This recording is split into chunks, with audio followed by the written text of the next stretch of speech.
வணக்கம். நான் உங்கள் ஜெயா. இன்றைக்கி நம்ம இந்த வீடியோவில் ரோஜர் அஸ்ட்ரம் அவரை பற்றி பார்க்கலாம் வாங்க. 18ஆம் நூற்றாண்டோடைய ஒரு நடுப்பகுதி வரைக்கும் பார்த்திங்கன்னா, முக்கியமான எழுத்தாளர்கள் எல்லாமே அவங்க படைப்புகளில் லத்தீன் மொழியில் தான் எழுதிட்டு இருந்தாங்க. டிண்டேல் அவருடைய நியூ டெஸ்ட்மெண்ட் இன்டு இங்கிலீஷ் அதோட டிரான்ஸ்லேஷனை கொண்டு வந்துட்டு அப்புறம் தான் நிறைய பேர் ஆங்கிலத்தில் எழுதுறதுக்கு முற்பட்டாங்க. அவங்களில் முக்கியமான ஒருத்தர் தான் ரோஜர் ஆஸ்ட்ரம். இவர் தான் ஆரம்ப காலத்தில் ஆங்கிலத்தில் எழுதினார், லாட்டினை தவிர்த்து.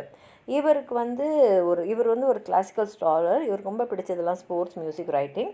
அது மாத்திரம் இல்லாமல் இவர் குயின் எலிசபெத்துக்கு டியூட்டராகவும் இருந்தார். பின்னாடி அவங்களோட செக்ரட்டரியாகவும் இவர் பதவி உயர்வு பெற்றார். இவர் ஒரு பியூரிட்டன்.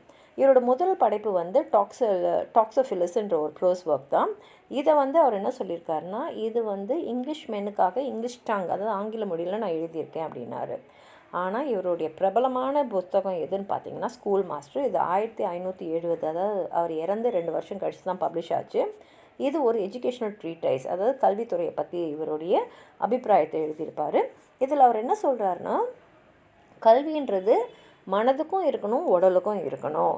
அதே சமயத்தில் அவர் அப்போ இருந்த காலகட்டத்தில் இந்த கல்வியை பற்றி நிறைய இவர் எழுதியிருக்காரு. அது மாத்திரம் இல்லாமல் பள்ளியில் இருக்கக்கூடிய மாணவர்களுடைய அந்த டிசிப்ளினை பற்றியும் இவர் நிறைய க்ரிட்டிசைஸ் பண்ணியிருக்காரு. அதே மாதிரி நிறைய இளைஞர்கள் Italian travel, attending the course செய்கிறத பற்றியும் இவர் நான் ஏற்றுக்க முடியாதுன்னு சொல்லியிருக்காரு. இந்த ஸ்கூல் மாஸ்டர் ஒரு புக் ஆஃப் கிரிட்டிசிசம்னு சொல்லலாம். ஏன்னா இவரை பொறுத்த வரைக்கும் இவருக்கு பொயட்ரி மேலே அந்த அளவுக்கு ஒரு ரெஸ்பெக்ட் இல்லை. ஏன்னா எப்படி இட்டாலியனை நம்ம எல்லாத்துலேயுமே ஃபாலோ பண்ணுறோமோ அதே மாதிரி தான் இதையும் பண்ணுறோம் அப்படின்றது தான் அவருடைய அபிப்பிராயம். அதே மாதிரி கற்பனையில் நம்ம எழுதக்கூடிய படைப்புகளில் இருக்கக்கூடிய ரொமான்சஸையும் இவர் அண்டர் எஸ்டிமேட் தான் பண்ணியிருக்காரு.